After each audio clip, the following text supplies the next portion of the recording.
Welcome to The Explainer. You know, we love to break down big ideas here, and sometimes the best way to do that is to start with something really small. And today, we're going to do just that. We're looking at one simple word, iron. And believe it or not, this one little word can unlock a pretty wild story. Not just about language, but about a really radical attempt to simplify English as a whole. All right, so let's just dive right in. Think about all the different ways we use this one single four-letter word. Okay, first up, you've got the sciencey definition, right? The one from high school chemistry. Iron. It's a fundamental element on the periodic table. Simple enough? But then there's the iron you actually think about day to day. You know, that thing you use to get the wrinkles out of your shirt. Same word, but a totally different thing. And it doesn't stop there, because it's also an action, right? A verb. You iron your shirt. That's the act of using the tool. So let's recap. You've got a chemical element, a household object, and a thing you do, all packed into one word. So how do we keep all these meanings straight? Well, if we look at our source for this explainer, the Simple English Wikimedia, it turns out grammar gives us a huge clue. And here's where it gets kind of cool. It all boils down to a neat little grammatical trick, the difference between what we call countable and uncountable nouns. This is how we separate the metal from the tool. So when we say something is made of iron, we're talking about the material, the substance itself. It's uncountable. You'd never say a door is made of an iron, right? It just sounds weird.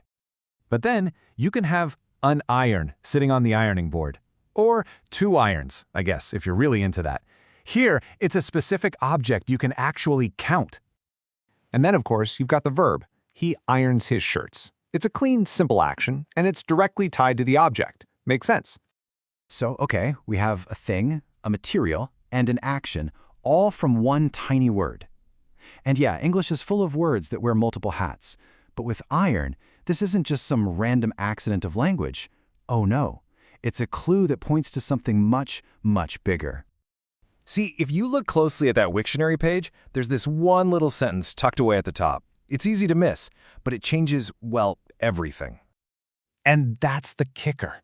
It means iron didn't just stumble into having all these meanings. It was specifically chosen for the job. It was picked to be part of a very exclusive club.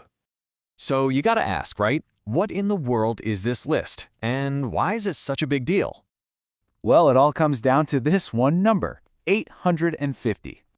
This is the Basic English 850 list. Think of it like a starter toolkit for the English language. It's a very carefully chosen set of words that are supposed to be just enough to talk about pretty much anything you'd need to in everyday life. But why? Why would anyone try to boil down a whole language to just its bare bones? Well, it was created by a linguist named C.K. Ogden, and his goal was huge. He wanted to create a kind of English light, a super functional version of the language that would be way easier and faster for people to learn. Kind of like a stepping stone to the full, messy, beautiful language we know.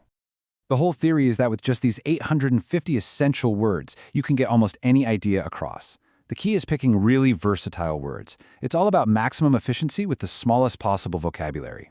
It really is a toolkit, not the whole library.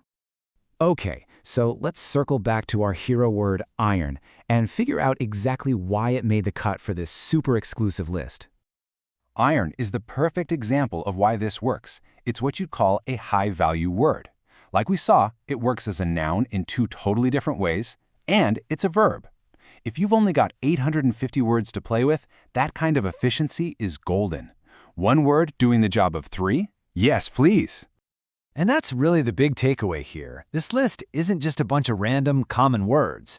It's a masterclass in efficiency. It's built on these powerhouse words like iron that just pack a ton of meaning into a tiny space.